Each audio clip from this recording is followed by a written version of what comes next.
अगर कोई मोटा नहीं है और कभी मोटा नहीं होना चाहता, मेरी पूरे भारत से अपील है कि वापस भारतीय संस्कृति को अपना लो। अपनी किचन जो स्टैंडिंग कर ली वो वापस सिटिंग कर लो। पहले हमारे घर में सिटिंग किचन होती थी, नीचे बैठ के खाना पकता था, नीचे बैठ के रोटी वेली जाती थी, नीचे बैठ के झाड़ू मारा जाता था, बोकर बोलते थे उसको, नीचे बैठ के पोछा मारा जाता था। कभी बच्चे ऑपरेशन से नहीं होते थे, कभी थाइज मोटी नहीं होती थी, कभी घुटना ट्रांसप्लांट नहीं होता था, कभी रीढ़ की हड्डी की प्रॉब्लम नहीं होती थी। सारी बीमारियों की जड़ वेस्टर्न कल्चर है। इंडियन टॉयलेट सीट थी, कभी कब्जी नहीं होती थी, गैस नहीं बनती थी, तेजाब नहीं बनता था, किडनी फेल नहीं होती थी, लीवर फेल नहीं होता था, सब कुछ भी नहीं होता था, प्रोस्टेट की प्रॉब्लम नहीं होती थी। तो मेरी पूरे भारत से अपील है, अभी भी अगर आप कर सकते हो तो वापस किचन को नीचे बैठ के कर लो। अब आप सोचोगे आपका तो मॉडर्न हाउस है, तो भैया मॉडर्न हाउस में घुटने आपके बदले जाएंगे, रीढ़ की हड्डी का ऑपरेशन हो जाएगा, किडनी खराब हो जाएगी, तब क्या करोगे? वो ज्यादा अच्छा है कि किचन को तोड़ के ठीक करना ज्यादा अच्छा है? दूसरा, टॉयलेट सीट इंडियन कर लो, वापस पोछा झाड़ू शुरू कर दो घर का करना। अपने घर में नीचे बैठ के झाड़ू मारो, नीचे बैठ के पोछा मारो, भोजन नीचे बैठ के करो। अगर पलंग पे बैठ के भोजन करना है, भारत पलंग पे बैठ के भोजन करता है, जबकि पलंग पे भोजन पहले बीमार करते थे। मतलब पलंग पे भोजन कम मिलता था, जब बीमार होता था बंदा तो उसको उसके पलंग पे दे दिया था। तो अब हम पलंग पे भोजन करते हैं। तो पलंग पे भोजन करते हो तो वज्रासन में करो भोजन। एक लकड़ी की चौकी बनवा लो इतनी ऊंची, वज्रासन में बैठ जाओ और आगे चौकी रख के खाओ। मैं कहता हूं पूरे भारत में कोई मोटा नहीं होगा, किसी को शुगर नहीं होगी, किसी को बीपी नहीं होगा, किसी को प्रोस्टेट नहीं होगा, किसी के घुटने नहीं बदले जाएंगे, किसी की रीढ़ की हड्डी का ऑपरेशन नहीं होगा। मतलब पूरा भारत स्वस्थ हो जाएगा।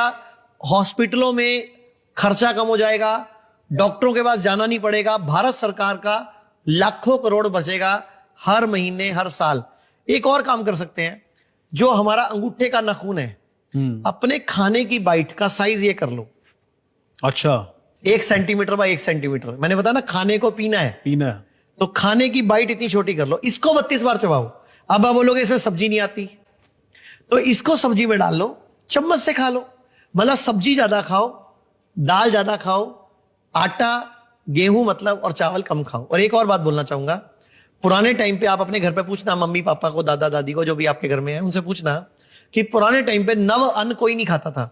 मतलब नया गेहूं नहीं खाते थे, नया चावल नहीं खाते थे, पहले उसको ड्रमों में भरते थे, पुराना करते थे।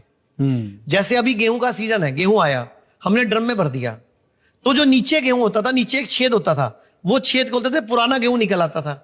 मतलब पुराना गेहूं 1 हफ्ते का निकालते थे, उसको 2 घंटे भिगो के रखते थे, फिर उसको सुखाते थे, फिर 1 हफ्ते का पिसवाते थे।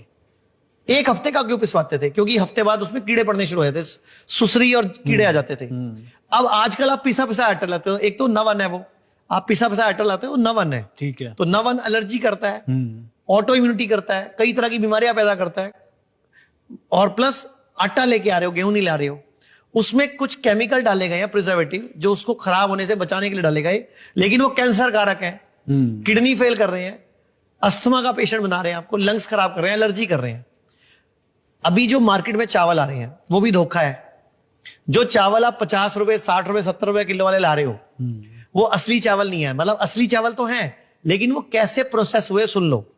चावल लिए, उसको उन्होंने 3-4 महीने पुराना किया जीरी को, उसके बाद उसको बड़े बड़े स्टीम के बॉयलर में पहले उसको स्टीम किया, पानी में उबाला, उसको उसकी शेलिंग करी, उसका छिलका उतारा, उसको प्रोसेस करा, देन उसको सुखाया, देन उसको आपको दिया, और उसके 3-6 महीने बाद फिर आप खा रहे हो। वो तो जीरो है, जहर है, बीमारी है। वो तो हाई ग्लूकोज है, वो हाई कार्बोहाइड्रेट है, हाई ग्लूकोज आपकी बॉडी में एकदम इंसुलिन सिक्रेशन देगा, वो एकदम आपकी बॉडी में इंसुलिन, वो शुगर का स्पाइक देगा वो, क्योंकि वो पहले बॉईल हो चुका हुआ है। अब आप दोबारा बॉईल कर रहे हो तो फोक होगी वो, तो मतलब फोका है वो।